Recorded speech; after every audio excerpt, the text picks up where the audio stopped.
وليخشى الذين او یریدل پکار دي د الله نه الذين ها کسانو نه لو ترکو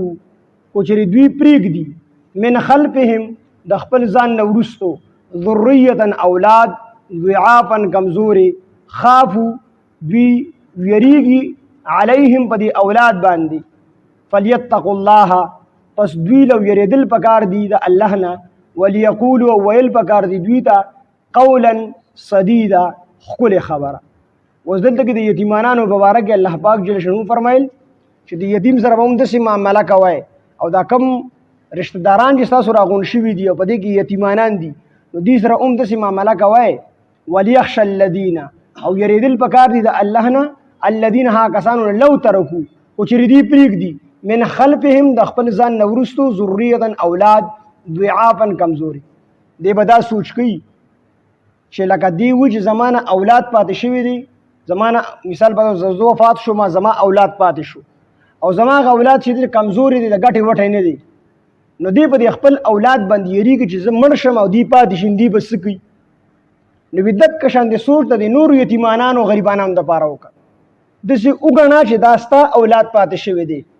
نو چې څنګه ته دې سره خپل سلوک کوي نو څنګه چې ته په دې خوشاله کې چې ستاسو یتیم اولاد سره خلک خپل سلوک وکړي نو ته به خوشاله یې.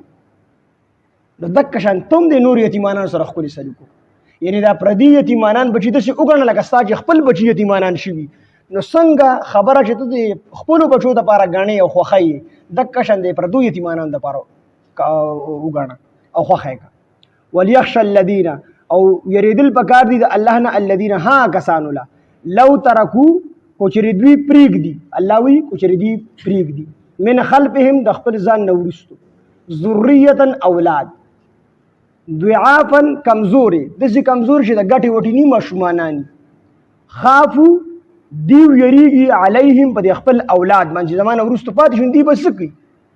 نو چې په دغه ټیم کې د دې اولاد سره خپل سلوک کړي به خوشحالي کنه نو دک شان چې دی د خلق پردي یتیمانان چې ته کم پاتې شو چې دی سره خپل سلوک فلیتقوا الله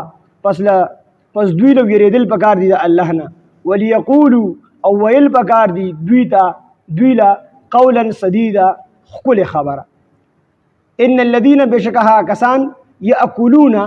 چې دوی خوري اموال الیتامى د یتیم مالونه ظلما په ظلم سره انما بشک یاکلون دوی خوري په بطونهم په خپل خېټو کې دلته یاکلون دی اچوي فی بطونهم په خپل خېټو کې نار اور وسيصلون او زرد چې دوی به داخل شي سعیر اور. اکثر علما په دې متفق دي چې د یتیم مال خوړل د خپل خېټې ته اور اچول نو دا په حقیقت کې اور دی د چې خېټې ته واچي دا په حقیقت کې دنیا کې اور دی خو دلته کې د دغه اثر نه محسوسيږي آخرت کې به ته محسوسي دی اور اچي خپل خېټې دا د یتیم مال نه خوري دا اور دی په حقیقت کې خو دلته اثر نه محسوسيږي څنګه چې سړی زهر په خوکسیس کې شریک کی په هغه ټیم کې د په خوله کې وته اثر نه محسوسيږي خو لګروست رو په دمه باندې هغه اثر کې د انسان مرګ ته ورسي د کشن د یتیم مال دی د دنیا کې اثر نه کې اثر نه محسوسيږي خو په آخرت کې بدل د په خېټه کې اور جوړ شي